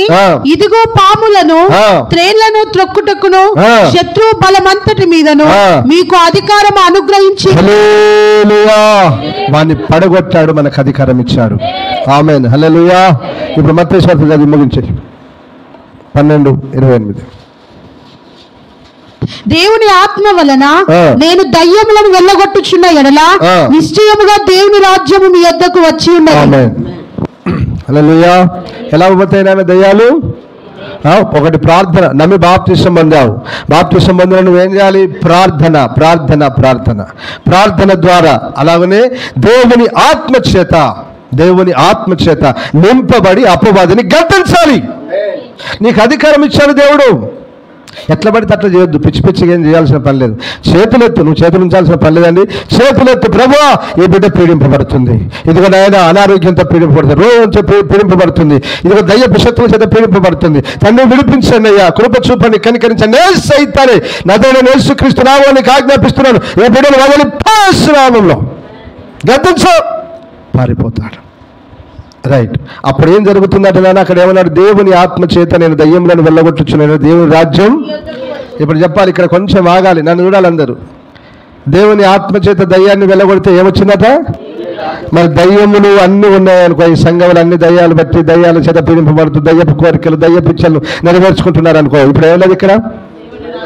అదిరా సూపర్ మీరు. అందుకనే రోజు దురాత్మ కార్యాలు దయ్యపు కార్యాలు చేసుకుంటూ ఇంకా సంఘంలో కొనసాగితే దేవుని రాజ్యాన్ని అనుభవించట్లేదు నాన్న, దయ్యపు స్వాధీనంలో ఉన్నారు. కానీ అక్కడే వెళ్ళగొట్టొచ్చి ఇక్కడ దయ్యము లేని దేవుని రాజ్యములో నువ్వు ఉన్నట్లయితే నిశ్చయంగా ఇక్కడ మాత్రమే కాదు, పరలోకంలో కూడా నువ్వు ఉంటావు. ఆమేన్, హల్లెలూయా. నేను చెప్పేది ఒకటే మాట, దేవుని ఆత్మచేత దయ్యములను దురాత్మ శక్తులను అన్నింటినీ వెళ్ళగొట్టండి, దేవుని రాజ్యాన్ని ఇక్కడ స్థాపించండి, దేవుని రాజ్యంలో మీరు ప్రవేశించండి. ఆమేన్, హల్లెలూయా, హల్లెలూయా. అర్థమైందా? గట్టిగా పట్టుకోని మాటను. దయ్యములోని రాజ్యాన్ని స్థాపించాలి, దురాత్మ కార్యాలు, చీకటి కార్యాలు, పాపపు కార్యాలు, రోగి రాజ్యాన్ని ఇక్కడ స్థాపించాలి, మేము పరలోకంలో ఆ దేవుని రాజ్యంలో ఉండాలి అనేటువంటి మంచి ఆలోచన, మంచి సమర్పణ కలిగి మీరు బ్రతకండి బిడ్డలారా, నిశ్చయముగా పరలోకంలో మీరు ఉంటారు. హల్లెలూయా. ఇప్పుడు చెప్పండి, మన దేవుడు ఎవరు? తీర్పు తీర్చే దేవుడు. ఐగుప్తు దేవుళ్ళకి ఏం చేశాడు ఆయన? తీర్పు తీర్చాడు. దేనికి తీర్పు తీర్చాడు?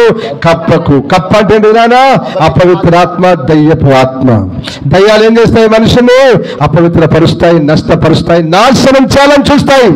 కానీ వాటి నుంచి విడిపించగలిగిన అధికారం ఎవరికుంది? ప్రభు అయిన యేసుక్రీస్తుకు. రెండవదిగా ఆయన బిడ్డలమైన మనకు. హల్లెలూయా. దయ్యాలను వెళ్ళగొట్టి దేవుని రాజ్యాన్ని ఇక్కడ స్థాపించాలి. దేవుని రాజ్యాన్ని స్థాపించిన మనం ఆ పరలోకపు రాజ్యంలో ప్రవేశించాలి. ఈ దిశగా మనం అందరం విశ్వాసంలో ముందుకు కొనసాగుదుము గాక. దేవుడి ఈ మాటలు మనందరి వినికిడిలో దీవించి ఆశీర్వదించి ఫలింపజేయును గాక.